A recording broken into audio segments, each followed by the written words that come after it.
ભાણવડથી અશોકભાઈ ભટ્ટ શિવ બળદ આશ્રમ જેની સેવા બધાને ખબર છે. કેટલા બળદ છે ભાઈ આપણે?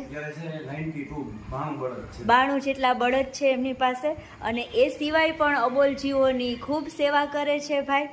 અત્યારે એ ખંભાળિયા પાસે મેઘપર ટીટોડી ગામ છે, ત્યાંથી આ બે ગલુડિયા છે કે જેને દેખાતું નથી.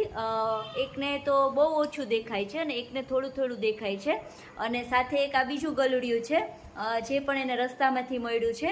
એને લઈ અને અમારા અહીંયા પોરબંદર ઉદય એનિમલ વેલફેરમાં મૂકવા આવ્યા છે. અત્યારે અશોકભાઈ છે આવી રીતે વારંવાર ક્યાંય પણ હોય તો અમને ખૂબ મદદ કરે છે. અમારે ત્યાં સુધી લેવા માટે ધક્કો પણ નથી ખાવો પડતો.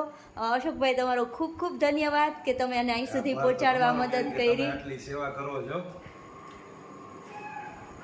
આપણે તમે ને અમે બે એક જ કામ કરીએ છીએ, એટલે આપણે તો આમ તો એકબીજાનો આભાર ન માનવાનો હોય. જેન્ટ્સ તરીકે અમે કરીએ ને તો અમારાથી તો થઈ શકે, પણ એક લેડીઝ તરીકે આ બધું કરવું, મેન્ટેન કરવું એ બધી અઘરું છે. અને બહુ ઓછા એવા હશે બહેનો કે જે આવી પ્રવૃત્તિનો વિચારે કમસે કમ કરે. ઈશ્વરે આપણને નિમિત્ત બનાવ્યા છે, એના માટે ઈશ્વરનો આભાર કે આપણે આ કામ માટે નિમિત્ત બનાવ્યા છે. અને બસ ભગવાન આપણને કાયમ માટે આ કામ કરવા દે.